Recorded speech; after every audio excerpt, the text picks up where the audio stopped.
내구성과 멋스러움을 가진 가죽 제품들. 이것들은 곰팡이로 만든 대체 가죽 제품들입니다. 이 모든 제품들이 곰팡이를 이용하여 만든 대체 가죽 제품인데요. 신발, 다이어리, 명함, 지갑 등 곰팡이로 이런 걸 만들었다는 게 믿어지시나요? 이렇게 인장 강도나 이런 땡김 같은 경우에도 소가죽하고 별 다름이 없어서 이런 순수 원료를 기반으로 저희가 후 가공을 통해서 이런 제품들을 뽑아냅니다. 얼핏 보기에는 일반 가죽과 다를 바가 없는 모습. 큰 장점도 있다는데요. 기존 동물 가죽들을 만들어낼 때 오폐수나 오염물도 굉장히 심하고요. 그리고 소가죽 같은 경우에는 소가 내뿜는 메탄가스가 굉장히 심한데 그런 것들이 없기 때문에 버섯 가죽 같은 경우에는 되게 친환경적으로 만들 수도 있고요. 대체 가죽 제품을 만드는 공정을 보기 위해 처음으로 찾아간 곳은 천안의 한 버섯 농장. 1년에 100톤 정도의 버섯을 생산한다고 합니다. 버섯을 재배하는 곳이에요. 그 버섯은 곰팡이잖아요. 곰팡이를 이용해서 버섯도 재배하지만은 그다음에 곰팡이를 이용해서 가죽도 만들어요. 가죽을 만든다고요? 네네네. 버섯은 곰팡이 중에 제일 맏형이에요. 진화가 많이 돼 있죠. 아, 그럼 버섯 입구로 곰팡이예요? 그렇죠. 버섯 입구로 곰팡이에요. 버섯은 생물학적으로 곰팡이류에 속합니다. 버섯은 우리가 흔히 먹는 간 모양의 자실체와 뿌리 부분 같은 균사체로 구분이 되는데요. 대체 가죽을 만드는 부분은 바로 솜털 모양의 가는 실 같은 균사체 부분입니다. 이 균사체는 엄청난 흡수력과 번식력을 가지고 있다고 하네요. 균사체 가죽을 얻기 위한 첫 번째 작업은 바로 균사체를 키울 수 있는 집을 만들어주는 과정인데요. 그 집을 배지라고 합니다. 톱밥, 미강, 소맥피, 폐화석, 탄산칼슘 등을 잘 혼합하여 버섯이 먹을 영양분을 만들어줍니다. 그 다음 혼합한 영양분들을 일정한 크기의 비닐에 넣어줍니다. 이걸 한 번 생산할 때 2,000개에서 3,000개 정도 생산하는데 6시간에서 7시간 정도 걸린다고 합니다. 작업이 다 된 배지는 멸균실로 이동해 주는데요. 톱밥 속에는 여러 가지 균들이 많아요. 세균과 곰팡이 이런 것들이 많아서 멸균해야만이 이제 버섯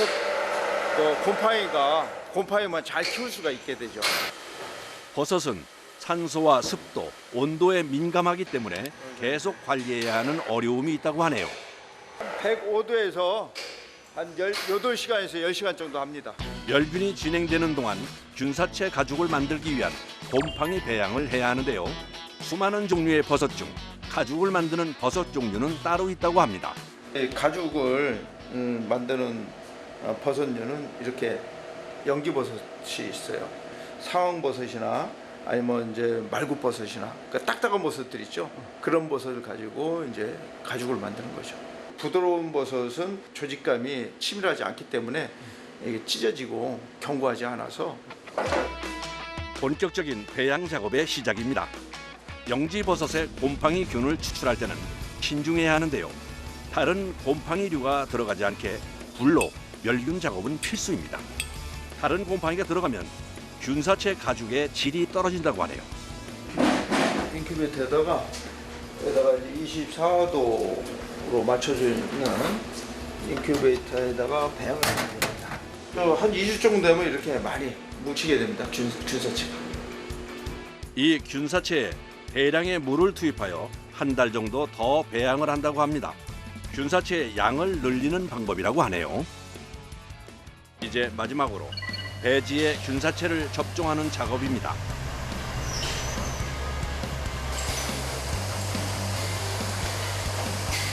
마치 주사를 놓듯이 배지에 바늘로 균사체를 접종시켜 주는데요.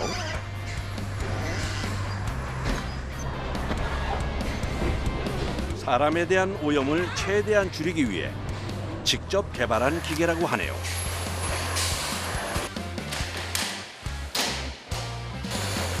이제 접종한 부위를 막아주면 끝이라고 합니다. 접종할 때 주사실 접종 구멍을 뚫었잖아요. 그래서 구멍이 뚫린 상처 부위를 막아주는 거예요. 왜냐하면 그 곰팡이가 거기 침투할 수가 있기 때문에. 다른 그렇습니다. 곰팡이가요? 네, 다른 곰팡이가. 완성된 균사체를 보여주겠다는 작업자. 과연 완성된 균사체는 어떤 모습일까요? 이거 2달이 된 그 가죽을 만드는 버섯 곰팡이에요. 아, 이게 다 완성된 거예요? 예, 예, 완성이 된 겁니다 이게. 오. 가죽을 만드는 버섯은 자실체라는 몸통을 만들지 않고 오로지 균사체만 만들어줍니다. 하얗게 보이죠? 우와. 제마에다가 얘를 부셔가지고 쫙 깔아요. 온도와 습도를 맞춰주면 한 보름 정도 되면 1cm 정도 이렇게 불어 올라오게 되죠. 이제 그걸 이제 얇게 썰어가지고 압착을 해서 이제 가공 과정을 거쳐가지고 이제 가죽이 만들어지는 거죠. 이제 1차 배양의 밑준비가 끝나고 본격적으로 가죽을 만들기 위한 공정을 찾아 안성으로 왔습니다. 출입 금지에 멸균복부터 챙기는 작업자. 이제 가죽을 만들어야 되니까 가죽을 만들려고 하는 거예요. 작업을 하기 위한 거예요. 아, 근데 이거 살균, 멸균, 방어까지 입어요? 아, 예. 이게 저희가 가장 신경 쓰는 게 첫 번째도 두 번째도 세 번째도 이게 오염 방지거든요. 오염 방지제가 돼야 상품성이 좋은 가죽을 얻을 수가 있습니다. 정말 철저하네요. 자, 들어가자. 들어간 곳은 2차 배양실. 한 번 더 배양을 해야지만 가죽 모양을 볼 수 있다고 하네요. 정말 기다림의 미학입니다. 이체 배양하는 곳입니다. 무직풀 깔면 이 위로 그 균사 매트가 올라와요. 이제 균사 매트라는 거는 이제 대체 가죽인 거고요. 가죽이 올라와요? 네, 올라옵니다. 2차 배양의 첫 작업은 2달 동안 키운 균사체 배지를 부수어 생산할 가죽 크기의 판에 깔아주는 것.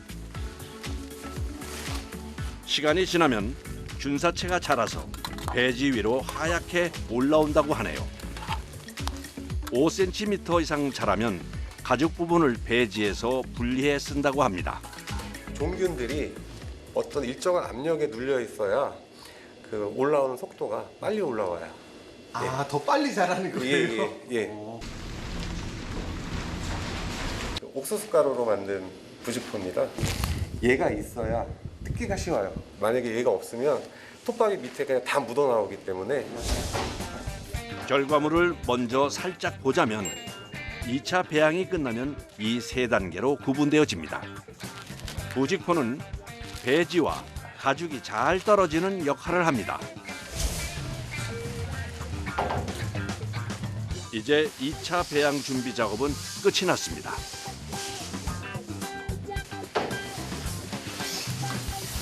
가죽이 지금 이거 넓이만큼 나오는 거예요? 네. 이게 45cm에 85cm인데 45에 85cm인데 정확하게 이 사이즈로 나옵니다. 제가 이렇게 붙여서 종균을 이제 저희가 균사 매트를 키우면 얘네들이 같이 올라와서 붙어버려요. 접착이 돼요. 그럼 더 긴 매트가 되겠네요? 그렇죠. 그러니까 뭐 10m든 20m든 만들 수 있는 거죠.